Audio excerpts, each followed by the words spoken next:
This is the story of Shigeru Yoshida, and yet he's ugly, like really ugly. Next to him, Steven Tyler looks like a K-pop idol, but despite his face being a public safety hazard, Yoshida managed to get by. He landed a job in sales, and even though his looks could cause eye strain, his charisma was off the charts. Sure, women wouldn't even say thanks when he held the door open, but Yoshida didn't care about that stuff.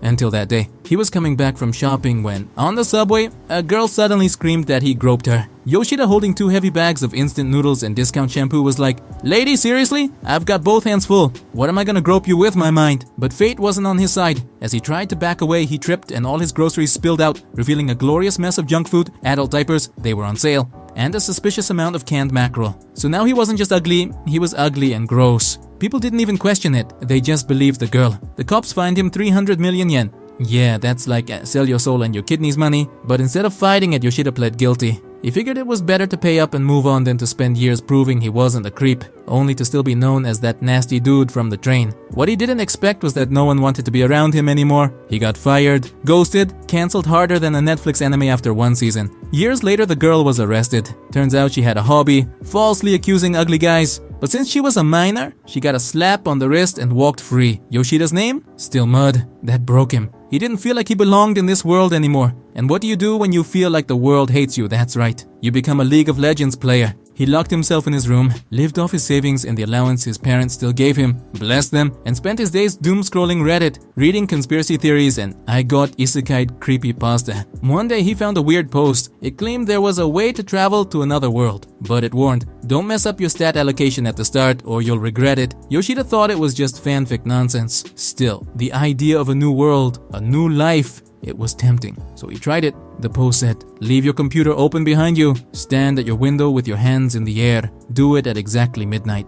And so, like a true weeb summoning his destiny, Yoshida prepared to yeet himself into another world. And get this, it actually worked. His computer flashed a confirmation message. Yoshida thought, great, I just downloaded a virus from Reddit. But since he had nothing better to do and zero social life, he clicked accept just to see what would happen. Suddenly, a character creation screen popped up. It showed his name, gender, male, and age, 16. The only thing he could change was his appearance. And for some reason, only the gods of bad decisions understand. He cranked his appearance stat down to negative 255. Immediately, a new screen appeared, stat distribution. And holy XP, his available points skyrocketed. Apparently, the uglier you are, the more points you get. Take notes, min-maxers. He also got to choose special traits. And this dude, he went full masochist. He gave himself negative traits like only earning a tiny percentage of any money he finds, losing HP every second he touches a girl. And worst of all, if he ever consummates a relationship, if you catch my drift, he'll instantly go bankrupt and die permanently. But hey, silver lining. He gave himself a passive that earns him absurd amounts of XP for doing basically nothing. He dumped 100 billion points into his skills, hit confirm, and poof,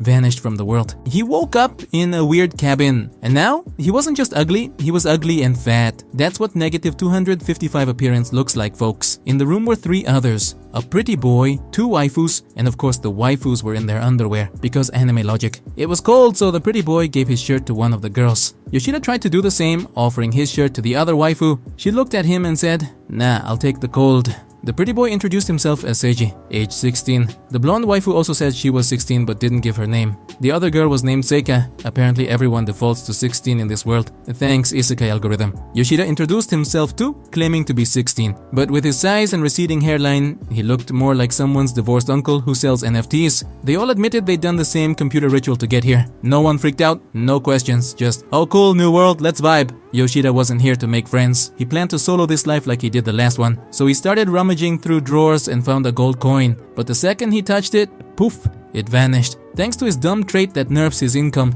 the group explored the cabin. It had basic supplies for 4 people. Except, there were only 7 gold coins. Almost like one had mysteriously disappeared. Yoshida played it cool. He told them to split the coins among themselves. He didn't need money, but in exchange he asked for the axe. The others weren't thrilled about that deal. Seiji told him that if he tried to solo again, he'd just fail like in his old life. Oof, projection much. But then Seiji said he wanted to do things right this time and was willing to work as a team. Everyone agreed. They split the weapons using rock, paper, scissors. Yoshida lost, so he ended up with a stick, like a literal caveman stick. Captain Caveman would be proud. The squad decided to head to the nearest town, but the moment they opened the cabin door, BAM! A goblin jumped them like it was camping spawn points. Seiji didn't hesitate. He went full berserker and split the goblin in half with his axe. But then, more goblins showed up. Like a lot more. Seiji and the blonde waifu charged in like a shonen tag team. Yoshida? He stood in the back like a concerned NPC. Seika was supposed to help with her but she couldn't even tie the string. Then,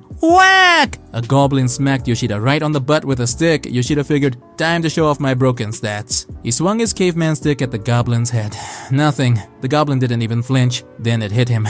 He forgot to assign his skill points. He dumped everything into special traits and left his stats at 0. Well, time to go old school. He gripped his stick and smacked the goblin with everything he had. Crack! The goblin went down. Suddenly, a screen popped up. Level up. Thanks to his busted XP multiplier, he gained a ridiculous number of levels. His teammates leveled up too and started distributing their points. Yoshida watched how they did it, then casually opened his own menu and dumped his billions of points across every stat. The system glitched. His status changed to absolute. He was now a literal god. Another goblin ran up and started whacking him. Yoshida didn't even blink. He flicked the goblin with one finger. Team Rocket Star launched into the sky. Meanwhile, Seiji and the blonde were still fighting and Seika was still losing to her own bow. She started crying, frustrated and embarrassed. Yoshida saw her struggling. He knew she was too proud to ask for help. So he faked it. He clutched his hands and said, "Oh no, I've been cursed with the Kantai-bow syndrome. Please let me try before it's too late." Seika, moved by his struggle, handed him the bow. Lucky for her, Yoshida had spent years watching random YouTube tutorials while living off his parents. One of them, how to tie a bowstring. He activated his god-tier dexterity. Pim pam done. Seika was impressed. "Were you on the archery team or something?" She handed him the first shot. Yoshida tried to decline but she insisted. He had to be careful. Touching girls drained his HP. He checked his skill list and picked the one with the coolest name. He fired. The arrow flew straight into the sky. Everyone thought he missed. But then, a portal opened in the clouds and out came a dragon. Not Shenron granting wishes. This one was here to obliterate goblins. Seika stared stunned. "What was that?" Yoshida handed back the bow. "Just a little trick I picked up in archery club. But goblins are like herpes. Just when you think they're gone, more show up." Seika was finally ready. She fired arrows like she was in a gacha banner event. Somehow she missed every single one. She checked her skills and found one that let her turn anything she touched into arrows. "Convenient," Yoshida whispered behind her. "Ha! Hey, look! I think there are some arrows right there." Seika lit up and started firing again, this time with actual results. The team wiped out the goblins and finally continued toward the city. By afternoon, they arrived. They hadn't eaten all day, so naturally they hit up the local burger stand. Because sure, it's a medieval fantasy world, but even here there's a McDonald's. Everyone rushed in excited, except Yoshida. He liked them sure, but he was still in solo mode. He wandered to a fountain, stomach growling. He saw a cat and briefly wondered if it was edible. Petable. Definitely petable. But then he remembered, if it's a girl cat touching it could kill him. Suddenly, boo! Seika appeared behind him. Yoshida freaked and fell into the fountain. She held out a burger almost as big as her head, a thank you gift for helping with the bow. He tried to refuse, but his stomach betrayed him with a loud growl. Seika insisted. "You're broke, right? If you don't eat now, what are you gonna eat?" He accepted, but when he grabbed the burger, his finger brushed hers. Zap! He lost a huge chunk of HP. Seika looked hurt. She thought he was rejecting her food. Yoshida panicked. He apologized and said, "You're so pretty I got nervous. I'll eat it off the ground to prove I'm grateful." He tapped into his old salesman charm. He was rusty but determined to win her over like he did with clients back in the day. Seika stopped him. "Don't eat off the ground, dummy." She gave him the rest of her lunch. She said it was no big deal. She had money, and she knew he was the one who gave her those arrows. Yoshida was touched. She was the same girl who looked at him like a walking disease that morning. Now, he kinda liked her, so he decided maybe he'd stick with the group a little longer. If you made it this far into the video and want me to keep recapping this hilarious anime, drop a comment with the word bunny girl. Thanks a ton for watching. Seika heads straight to the armory and finally stocks up on a ridiculous amount of arrows. Shigeru thinks it's a total waste, obviously, since this dude can summon arrows from literally anywhere. Yes, even there. She notices Shigeru didn't buy a single thing and assumes it's because he's broke. Probably gave away all his cash again. Their friends show up and say they found a place to stay. Shigeru shrugs and says he'd rather crash on the sidewalk like a low-level NPC. Seika's like, "No worries, I'll cover your bed." Shigeru tries to decline, but Seika pulls the old Puss in Boots ice move and he folds instantly. She grabs his arm and drags him off. Lucky for him, that dumb skill that makes him immune to female contact doesn't trigger if it's over close. They reach their tiny room at the inn. Seiji gets to crunching numbers while the girls hop into the bath. Shigeru starts panicking about how to make money. Thanks to his absolutely cursed skill that limits him to just 0.01% of his actual wealth. If he doesn't figure out a workaround soon, he'll need to find a new world to escape from this one. Next morning, he shows up with breakfast for everyone. They're like, where'd all this food come from? He says someone handed it over while he was pretending to be a homeless guy. Seika's like, dude, you don't have to do that. If you need something, I'll buy it. We've got loads of cash now. But the truth? No one gave it to him and he didn't buy it either. He cracked the system exploit traits. He used his arrow summoning skill to create a ton of them, traded them at the armory for food, and didn't even care that the deal was totally uneven. After breakfast, they planned the day. They need more money, and the monsters weren't dropping loot. So Shigeru suggests checking out a cave nearby. Just as they decide, some guy interrupts and says he overheard their plan to explore the Arga cave and offers to be their guide. Turns out he's a fellow reincarnated and offers them these patch-looking things. Says they're like discount coupons you're supposed to find in the spawn cabin. Seika says they didn't find any, but he generously gives them some and says to ask for their discount at the front desk. Seika's like, thanks, without a second thought. But Seiji's got his guard up, asking who this dude really is. He introduces himself as Kyoshiro, a rookie guide, and promises they'll find better loot in the cave with his help. Shigeru also senses something sketchy, but hey, he's basically broken tier. He leaves the choice up to Seiji. Seiji sees it as a solid XP and cash investment, so he agrees and negotiates a killer deal. Kyoshiro hands them helmets with built-in lights and leads them to the cave. On the way, goblins attack. Seika goes full rapid-fire mode with her arrows, still missing every shot. Kyoshiro tells her not to waste arrows and Seika responds, no biggie, I bought like 1,000 dozen. He clarifies that it's her aim that needs work, not her arrow stash. So Seika focuses and finally nails one. So far, Kyoshiro's legit, giving good tips and those cool helmets made by another reincarnated dude. Seika even bought torches for the trip, which now serve absolutely no purpose. Later, Kyoshiro helps everyone train. Well, everyone except Shigeru, who just sits and watches. Kyoshiro says Shigeru's way over the training level cap. And honestly, he's not wrong. One punch from Shigeru could uninstall the game for any of them. Kyoshiro gets it. Leveling up with just a staff is a pain, but he reassures Shigeru that his ultimate skill is crazy OP.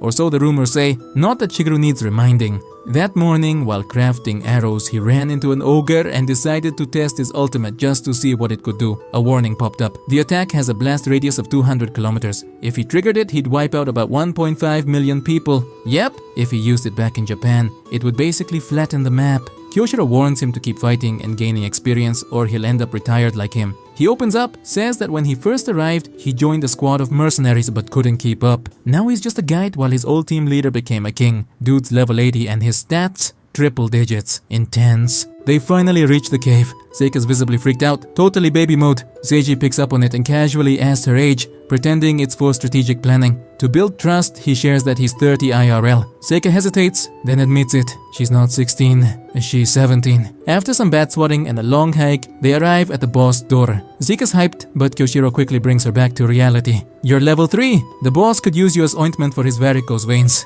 He suggests ending the expedition early, but offers to take them to a special event first. He leads them to a meeting room where sodas and chips are laid out, a welcome party for newly reincarnated adventurers. Shigeru activates his detection skill and notices something shady smeared on the snacks. It could be poison or a sleeping agent. Thankfully, his high stats make him immune, and Seiji turns down the offer and suggests heading home. Kyoshiro respects the choice and doesn't push. That earns Seiji's trust. He apologizes for doubting him and with teary eyes accepts the drinks. They start snacking and Shigeru asks the classic isekai question. What did you all do before coming here? A loaded one. Everyone came to this world trying to escape something. Only Seiji decides to open up. He was a terrible student, ditched school and ran away from home. He eventually founded a company called Success Life. Shigeru perks up, he knows that name, he used to do business with them, and come to think of it, Seiji really looks like the boss. Seiji continues, one day a salesman showed up, insanely ugly, so in his story he calls him the ugly guy. This dude tried to sell him a ridiculously overpriced photocopier. Shigeru realizes immediately he was that salesman. Seiji says he tried to negotiate, but the ugly guy swore he wouldn't regret it. The contract literally said, I promise I'll make you smile and never let you down. Was he selling office gear or proposing marriage? He even told Seiji that as a CEO, he should enjoy life more and go out exploring the world. Seiji loved that energy. handed the company over to his team and went off to live life. Turns out things weren't all bad for Seiji. His company kept growing and even got listed on the stock market. Shigeru didn't see any of that though. His life was already a train wreck by then. Not long after, Seiji ran the company into the ground thanks to a catastrophe involving the AI system they were developing. A bunch of his employees were affected and it wrecked his mental health. That's why when he arrived in this world, he swore he'd never disappoint anyone again. After spilling his story, Seiji casually drops that the ugly salesman was named Shigeru. He asks this Shigeru for his full name, but of course, Shigeru gives him a fake one to avoid drama. Then, boom, lights out. Everyone falls unconscious and the bad guys roll in to do their villainy routine. They cuff Shigeru, who's just pretending to be knocked out, waiting for the right moment to strike, but Seiji stumbles to his feet, still groggy, refusing to let his friends get hurt, which kinda throws off Shigeru's plan since he can't unleash full force without risking Seiji. Seiji tries to hit Kyoshiro with the classic "I used to be just like you" anime speech. Basically, most reincarnated folks come here trying to escape a crappy life and Kyoshiro greets them with another one. Not cool. Kyoshiro fires back, says this world's just a garbage dump for failures and just like the old one, the dumbest guy always pays the price. Seiji doesn't back down and declares no one's gonna mess with his squad. Kyoshiro snaps his fingers and sends his goons after him. Time to act. Shigeru launches into the air like a chunky humpback whale, using pure body weight to brawl. He's holding back his actual strength to avoid hurting Seiji. He tells Seiji to leave it to him, but Seiji won't let him fight solo. Noble, but kinda pointless. Shigeru's bouncing around the room like a wrecking ball in soft mode, making it impossible for the thugs to land a hit. Kyoshiro shouts, "Kati! Take down the bowling ball first!" But Seiji insists he can end this with one punch. They all gang up on the big guy, but it's like punching Play-Doh. Kyoshiro threatens to kill the chubby one if Seiji doesn't surrender, but Shigeru smothers him with his butt. Kyoshiro retaliates with a double nostril jab. Seiji starts charging his fist, glowing with ridiculously epic energy, and gives the villains one last chance to surrender.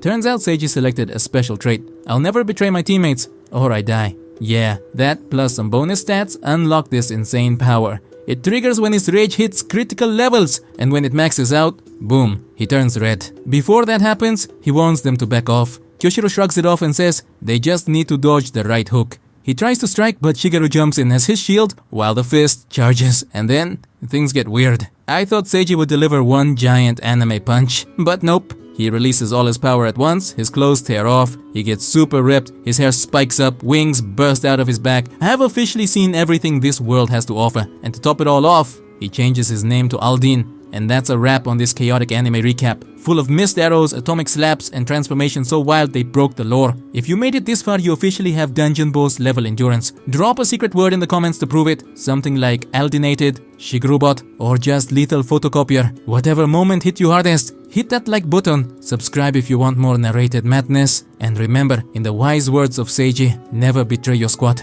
or you literally explode. See you in the next video.